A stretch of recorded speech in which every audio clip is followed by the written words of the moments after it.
Good morning.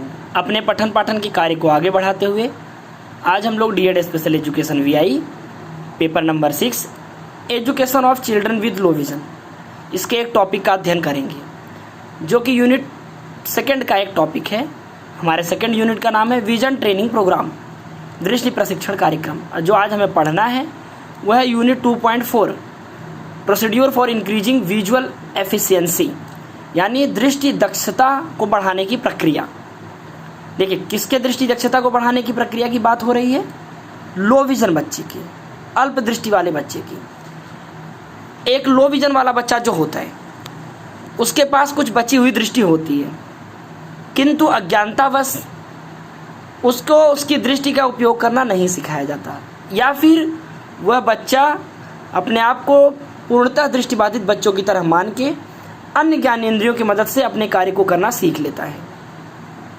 वह पूर्णतः अन्य ज्ञानेंद्रियों पर निर्भर हो चुका होता है, तो ऐसे में वो अपनी दृष्टि का उपयोग नहीं कर पाता। ऐसे बच्चों के लिए ज़रूरी है कि कुछ प्रशिक्षण देके बची हुई दृष्टि का बेहतर उपयोग करना उनको सिखाया जाए। जैसा कि हम आप जानते हैं कि यदि हमें सबसे विश्वसनीय और बेहतर इन्फॉर्मेशन वातावरण से कलेक्ट करना है, तो वो उस कलेक्शन के लिए एक सबसे उत्तम माध्यम है, वो है दृष्टि। अगर व्यक्ति देख सकता है तो देख के जो इन्फॉर्मेशन कलेक्ट कर सकता है वातावरण से, वो अन्य ज्ञानेंद्रियों की मदद से नहीं कर सकता। तो आइए इस विषय को पढ़ते हैं, समझते हैं कि एक अल्प दृष्टि वाला बच्चा जो होता है उसके लिए विजन किस प्रकार आवश्यक है, और यदि किसी वजह से वो अपनी बची हुई दृष्टि का उपयोग करना नहीं सीख पाया है तो कैसे उसको प्रशिक्षण दिया जा सकता है जिससे कि वह अपनी दृष्टि का बेहतर उपयोग करना सीख सके। यहाँ से स्टार्ट करते हैं। Procedure for increasing visual efficiency, यानी दृष्टि दक्षता को बढ़ाने की प्रक्रिया। किस बच्चे की दृष्टि दक्षता की? अल्प दृष्टिबाधित बच्चे की, यानी जिसके पास बची हुई कुछ दृष्टि है। अल्प दृष्टिबाधित बच्चे कौन से होते हैं, उनके विजुअल एक्टिविटी क्या होती है, ये सारी चीज़ें हम पहले पढ़ चुके हैं। दोस्तों, जब मैंने आपको फंक्शनल असेसमेंट टॉपिक पढ़ाया था उस दौरान मैंने आपको बताया कि कुछ एक्टिविटीज़ के माध्यम से हम बच्चे की बची हुई दृष्टि का पता लगाते हैं कि बच्चा कितना देख पाता है, ताकि उसके आधार पर एक स्पेशल एजुकेटर होने के नाते हम अपना निर्णय क्लासरूम में ले सकें कि हम बच्चे को किस तरह से पढ़ाएं, किस तरह से सिखाएं। तो ये आज वही बात मैं दोबारा आपको याद करने के लिए कहूँगा कि उसको याद करो कि उन एक्टिविटीज़ के माध्यम से हमारी कोशिश केवल इतनी थी कि बच्चे के पास जो बची हुई दृष्टि है उसका पता लगाया जाए। आज जो हम बात कर रहे हैं कि जो बची हुई दृष्टि है, यदि बच्चा उसका बेहतर उपयोग करना नहीं जानता तो उसको प्रशिक्षण देके, एक प्रोसेस के माध्यम से, एक प्रक्रिया के माध्यम से प्रशिक्षण देके बची हुई दृष्टि का बेहतर उपयोग करना सिखाया जाए। तो आज हम उन्हीं प्रक्रियाओं के, उन्हीं प्रोसीड्यूर के बारे में पढ़ेंगे जिनके मदद से हम बच्चे को बची हुई दृष्टि का बेहतर उपयोग करने का प्रशिक्षण दे सकते हैं। देखिए, मैं यहाँ पर आपको एक लिस्ट दूंगा, एक लिस्ट के तहत मैं बताऊंगा, लेकिन ज़रूरी नहीं है कि सारे बच्चों को प्रशिक्षण इसी के माध्यम से दिया जाए। ये बस मैं आपको एक तरीका बता रहा हूँ। जो अल्प दृष्टिबाधित बच्चे होते हैं उनकी विजुअल एक्टिविटी जो मानी गई है RPWD एक्ट 2016 के अनुसार 6/18 से 3/60 के बीच। इस 6/18 विजुअल एक्टिविटी से 3/60 विजुअल एक्टिविटी के बीच में लाखों लोग लाई करते हैं, लाखों करोड़ों लोग इसमें आते हैं, और सबकी दृष्टि दक्षता विजुअल एक्टिविटी अलग अलग हो सकती है। कोई 6/18 के नज़दीक होगा तो कोई 3/60 के नज़दीक होगा। तो ज़रूरी नहीं है कि सभी की दृष्टि को बराबर तरीके से सुधारा जा सके या बराबर सुधार आए ही, लेकिन बची हुई दृष्टि का बेहतर उपयोग करना सभी को सिखाया जा सकता है। आइए बढ़ते हैं। दृष्टि क्षमता को प्रभावी बनाने के लिए या प्रभावकारी बनाने के लिए महत्वपूर्ण तथ्य यह है कि हम अपने दृष्टि क्षमता को किसी भी प्रकार प्रभावकारी बनाते हैं। दृष्टि क्षमता को प्रभावकारी बनाने के अंतर्गत वे सारी बातें सम्मिलित हैं जिससे कि हम दृष्टि क्षमता को बढ़ा सकते हैं। जैसे क्या? दृष्टि तीक्ष्णता, पहचान करने की योग्यता या दृष्टि का प्रयोग करने की तत्परता। हम उसी बच्चे को दृष्टि प्रशिक्षण दे पाएंगे जो दृष्टि का उपयोग करने के लिए तत्पर हो। तो इसलिए आवश्यक हो जाता है कि पहले बच्चे को दृष्टि के महत्व को बताते हुए उसको मोटिवेट करें। ठीक, आगे बढ़ते हैं। इसके साथ ही मस्तिष्क की दृष्टि क्षमता को बढ़ाने में महत्वपूर्ण भूमिका होती है, क्योंकि हमारा मस्तिष्क पूरे शरीर को रन करने के लिए, चलाने के लिए जिम्मेदार होता है, तो देख पाने के लिए भी वही जिम्मेदार है, तो इसकी भी भूमिका बनती है। ठीक, आगे आइए। अल्प दृष्टिबाधित बच्चों को हम प्रशिक्षण देकर दृष्टि क्षमता को बढ़ा सकते हैं। ट्रेनिंग देकर हम बच्चे का चिकित्सकीय, मनोवैज्ञानिक गतिविधियों की भविष्यवाणी नहीं कर सकते। देखिए, प्रशिक्षण देकर केवल बची हुई दृष्टि क्षमता का मैक्सिमम उपयोग करना सिखाया जा सकता है, या कहें कि मैक्सिमम उपयोग करके सिखा के थोड़ी बहुत दृष्टि जो नहीं यूज करता वो यूज करना बता के ये कह सकते हैं कि उसकी दृष्टि थोड़ी बहुत बढ़ा सकते हैं, किंतु इस बात की गारंटी या भविष्यवाणी नहीं दी जा सकती कि बच्चा किस स्तर तक देख पाएगा।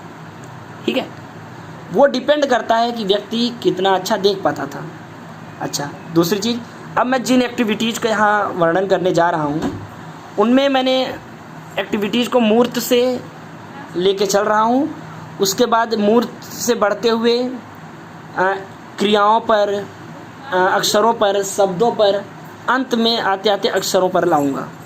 मेरा मुख्य उद्देश्य या कि किसी भी प्रशिक्षण का मुख्य उद्देश्य होना चाहिए कि बच्चा अपनी बची हुई दृष्टि का बेहतर उपयोग करना सीख सके। मैंने आपको पहले बताया कि बची हुई दृष्टि का बेहतर उपयोग करना, किसी बच्चे में ज़्यादा दृष्टि है, किसी में कम दृष्टि है, तो ज़रूरी नहीं कि सब एक लेवल पे हों, लेकिन जितनी भी दृष्टि है उसका बेहतर उपयोग करना बच्चा सीख पाएगा।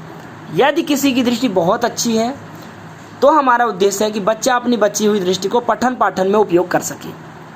हमारा अंतिम लक्ष्य यही होगा कि बच्चा अपनी दृष्टि का पठन पाठन में संभव हो तो उपयोग कर सके।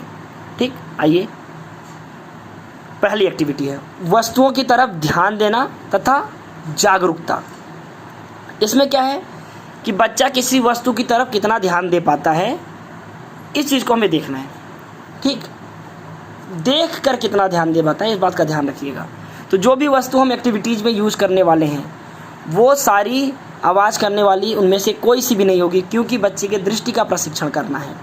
यदि आवाज़ करने वाली होंगी तो बच्चा अंदाज़ा से बता देगा कि ये क्या चीज़ है। ठीक, आइए पढ़ते हैं। ध्यान आकृष्ट करने के लिए रुचिकर एवं चमकीली वस्तु जैसे खिलौना अथवा रंगीन गेंद को हाथ में लेकर घुमाएं। निरीक्षण कीजिए कि बालक आंखों से वस्तु की ओर ध्यान दे रहा है या नहीं। ठीक, कोई हम चमकीली वस्तु हाथ के आकार की इतनी बड़ी हो सकती है, उसको लेकर घुमाएं और देखें कि बच्चा उस वस्तु को देख पा रहा है या नहीं। क्रिया का अभ्यास कराया जाए जब तक कि बच्चा अपनी दृष्टि में स्थिरता स्थापित न कर लेता। जब तक बच्चा अपनी दृष्टि में स्थिरता स्थापित न कर ले तब तक उस एक्टिविटी को बार बार करवाएं। दृष्टि में स्थिरता की अवधि को 3 सेकंड तक लाने की कोशिश कीजिए। ठीक, 3 सेकंड तक उस स्थिरता को कम से कम लाने की कोशिश किया जाए। जब तक बच्चा 3 सेकंड तक स्थिरता न कर ले तब तक उसे उस वस्तु को उसके हाथों में देकर ठीक से निरीक्षण करने के लिए दे, अर्थात चारों तरफ से छूने का मौका दें। शुरू में दोनों हाथों से करवाएं, फिर बाद में एक हाथ से कोशिश करें। ठीक, बच्चा वस्तु को पहचान के उस वस्तु को देख के रिस्पोंड करे। हम वो नोट करेंगे कि बच्चा किस दूरी पे वस्तु को निरीक्षण के माध्यम से देख पा रहा है। ठीक, हमारा मुख्य उद्देश्य है कि बच्चा दृष्टि पर कम से कम 3 सेकंड तक स्थिरता बना के रखें। ठीक, सेकंड पॉइंट, वस्तुओं की गति का नियंत्रण। देखिए, इसमें 2 एक्टिविटी है, एक है अनुसरण करना और एक आएगा यहाँ ढूंढना। देखिए, अनुसरण करना का मतलब किसी चीज़ को ट्रैक कर पाना। ठीक, तो इसमें क्या, मैं आपको एक एक्टिविटी बता देता हूँ, फिर इसको भी मैं पढ़ाता हूँ।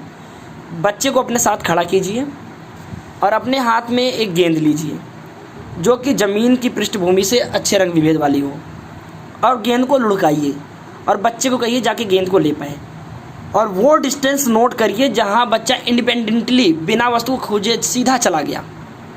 अगर बच्चा गेंद को जाके सीधा उठा के ले आता है यानी उस दूरी तक बच्चे को ठीक से दिख रहा है, तो दूरी को थोड़ा बढ़ाइए, गेंद को थोड़ा और दूर तक फेंकिए और वो दूरी नोट कीजिए जहाँ तक बच्चा उस वस्तु को देख पा रहा है। एक ऐसी दूरी होगी जहाँ के बाद बच्चा वस्तु को देखने के लिए, गेंद को ढूंढने के लिए ढूंढने का काम करेगा, यानी सीधा लेके नहीं आएगा, वो गेंद को ढूंढेगा, तब समझ जाइएगा कि बच्चे की मैक्सिमम दूरी वही है। लेकिन इसमें जो एक्टिविटी है उसको पढ़ लेते हैं। वस्तु को व्यक्ति के चेहरे के पास रखिए और इधर उधर चलाइए। आंखों द्वारा वस्तु की गति का अनुसरण किया जाना चाहिए। ये बच्चे को कहिए कि वस्तु की गति का अनुसरण करें। पहले एक एक्टिविटी जो है आपको 1 मीटर की दूरी से शुरू कीजिए और जब देखने में सुधार आने लगे तब दूरी को बढ़ाइए और वह अधिकतम दूरी नोट कीजिए जिस पर बच्चा वस्तु को देख ले, ठीक, या देख ले रहा है। जो मैंने बताया वही है, इसमें एक्टिविटीज़ दूसरी हैं, ठीक है, ओके। आइए अब हम लोग तीसरा पॉइंट पढ़ेंगे, आंखों की गति का नियंत्रण, ठीक, यानी ढूंढना। पहले हमने पढ़ा था जो अनुसरण करना, अब हम दूसरा पढ़ रहे हैं ढूंढना। आंखों की एक वस्तु से दूसरी वस्तु पर बिना दिग्भ्रमित हुए आसानी से केंद्रित हो जाना चाहिए।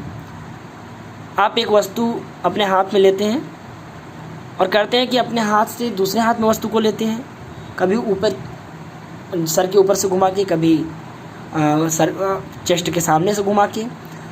एक हाथ से दूसरे हाथ में लेते टाइम बच्चा देखें कि बच्चा उसको ढूंढ पा रहा है या नहीं।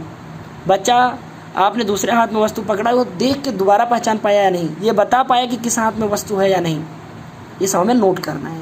नोट ही नहीं करना, हमें बच्चे को प्रशिक्षण देते रहना है। वो मैक्सिमम मिनिमम दूरी हमें नोट करना है। इसमें तो मैक्सिमम की बात है जहाँ से बच्चा वस्तु को ट्रैक कर पा रहा है, और वो छोटी से छोटी वस्तु भी हमें निर्धारित करना है जिनको वो ढूंढ पा रहा है, ठीक। पढ़िए, जब वस्तु को ढूंढने का प्रशिक्षण दिया जाना है तो वस्तु में इधर उधर क्षैतिज दिशा में, ऊपर नीचे ऊर्ध्वाधर दिशा में तथा अंत में तिर्यक गति कीजिए, ठीक है। पहले वस्तु को व्यक्ति के पास रखकर अभ्यास करवाएं तथा फिर धीरे धीरे दूरी बढ़ाइए। इस प्रकार पहले 2 वस्तुओं से शुरू कीजिए, उनमें से एक को ढूंढने के लिए कहिए, फिर वस्तुओं की संख्या बढ़ाइए, ओके। तीसरे पे आते हैं, नज़र दौड़ाना। यदि बालक छपे हुए अक्षर को पढ़ लेता है तो, या कम से कम अक्षरों को पहचान लेता है, तो उसे पुस्तक का एक पृष्ठ खोल कर दीजिए तथा किसी एक विशेष अक्षर पर गोला बनाने के लिए कहिए। यदि पढ़ लेता है तभी एक्टिविटी करानी है, ठीक है। आगे आइए, बालक को दृश्य की व्याख्या करने के लिए कहिए तथा वस्तुओं के नाम बताने के लिए कहिए। इसी एक्टिविटी में है। बच्चे को उन वस्तुओं का नाम बताने के लिए कहिए जिसे वह खिड़की अथवा आप जहाँ हैं, जहाँ खड़े हैं से देख सकता है। जहाँ भी आप हैं बच्चे के साथ, वहाँ से दूर कोई एक्टिविटी हो रही, कोई वस्तु हो, कुछ और गाड़ी जा रहा हो, कोई व्यक्ति आ रहा हो, तो उन्हें देख के पहचानने के लिए कहिए। जब बच्चा दृष्टि के बारे में अच्छे से बताए या बता दे तब आप उसकी व्याख्या करें। पहले बच्चे को बताने के लिए कहें, फिर जो भी उसमें कमी हो आप उसको बताएं, तो बच्चा समझ पाएगा कि अच्छा ये चीज़ थी, ठीक। किसी वस्तु पर दृष्टि स्थिर रखना जबकि शरीर गति में हो। इसके लिए आप बच्चे को अपने चेहरे पर निगाह रखने के लिए कहिए जबकि उसका शरीर और सिर इधर उधर घूम रहा हो। मान लीजिए बच्चे को झूले पे बिठा दिया, झूला स्पीड में ना हो इतना, और देखिए कि बच्चा आपको देख पा रहा है या नहीं, बार बार झूला इधर उधर जा रहा है, बच्चा घूम के देख पा रहा है या नहीं। या फिर आप ही किसी चीज़ में बैठ गए और फिर बच्चे को देखने के लिए कहिए, यानी गति में हुई वस्तु पर वो नज़र रख पा रहा है या नहीं, इस चीज़ को नोट कीजिए। दृष्टि को अपने चेहरे पर स्थिर रखते हुए बच्चे को अपने सिर को एक कंधे से दूसरे कंधे पर घुमाने के लिए कहा जा सकता है। बच्चे के खुद के कंधे को कहिए कि दृष्टि को चेंज करिए, एक कंधे से दूसरे कंधे के ऊपर देखिए और नोट करिए कि वो देख पा रहा है या नहीं, ठीक। इसमें ये बात हुई है। आगे आइए, चौथे को अब हम पढ़ते हैं, वस्तुओं में अंतर करना। विभिन्न वस्तुओं में बच्चा अंतर कर पाता या नहीं, इसमें ये एक्टिविटी होनी है। यदि बच्चे ने खाना, कपड़ा आदि के रंगों को पहचानना सीख लिया है ठीक, बच्चा इन रंगों को पहचानता है तो वस्तु में विभेद करने के लिए रंगों का प्रयोग किया जा सकता है। उसे विभिन्न रंगों के नाम भी सिखाए जा सकते हैं यदि वो रंगों को पहचानता है तो। वस्तु की सामान्य आकृति से वस्तु की पहचान करने में सहायता मिल सकती है। जैसे क्या, बच्चा क्या कर सकता है, पेड़, चिड़ियों तथा जानवरों की सामान्य आकृति अथवा मेज तथा कुर्सियों में अंतर करना सीख सकता है। ठीक, इसके अंदर ये हो गया वस्तुओं में अंतर करना। अगला ये 5वां, वस्तुओं क्रियाओं को पहचानने के लिए बारीकियों में अंतर करना। विभिन्न वस्तुओं और क्रियाओं के पहचानने के, देखिए अभी तक हम जो थे वो बड़ी एक्टिविटीज़ की तरफ थे या मूर्त की तरफ थे, अब हम धीरे धीरे अमूर्त की तरफ बढ़ेंगे। पहले हम वस्तुओं का मिलान करेंगे, फिर अक्षरों का मिलान करेंगे। हो सकता है शारीरिक एक्टिविटीज़ का नकल करने के लिए बच्चों का है। ठीक, तो आइए पहले इसको पढ़ते हैं। पहला इसमें क्या है, वस्तु मिलान कराना। बालक को एक जैसी वस्तुएं जैसे चाकू, चम्मच, कांटा इत्यादि दिखाकर जिनकी आकृतियां लगभग समान हैं को लेकर प्रत्येक में एक सिरा अलग हो, बालक को दूसरे को पहचानने के लिए उसकी विशिष्टता तथा अन्य वस्तुओं से उसकी भिन्नता पर बात कीजिए। जैसे अगर मान लीजिए हमने एक कांटे वाला चम्मच रखा और एक सामान्य चम्मच, क्या अंतर है वो दिखाने के लिए कहें। इसी तरह की ऐसी वस्तुएं जो आपस में एक जैसी लग रही हैं उनमें बारीक अंतर हो, बच्चे को देखने के लिए कहें, पहचाने के लिए, उसकी व्याख्या करने के लिए कि क्या अंतर है उसमें, और उसकी चर्चा कीजिए। बच्चा नहीं कर पाता तो आप बताइए। ठीक, ओके, आगे बढ़िए। शरीर की गतियों की नकल करना। आप अपने उसके बच्चे के थोड़ी दूर पे खड़े हो जाइए और विभिन्न एक्टिविटीज़ कीजिए, शारीरिक एक्टिविटी बच्चे को उसका नकल करने के लिए कीजिए। जैसे पूरे शरीर की गति से शुरू करते हुए फिर हाथ व पैर की बड़ी गतियाँ, शरीर के छोटे हिस्से जैसे सिर की गति की नकल कराइए और फिर यही क्रिया शरीर के छोटे अंगों जैसे उंगलियों के साथ कीजिए।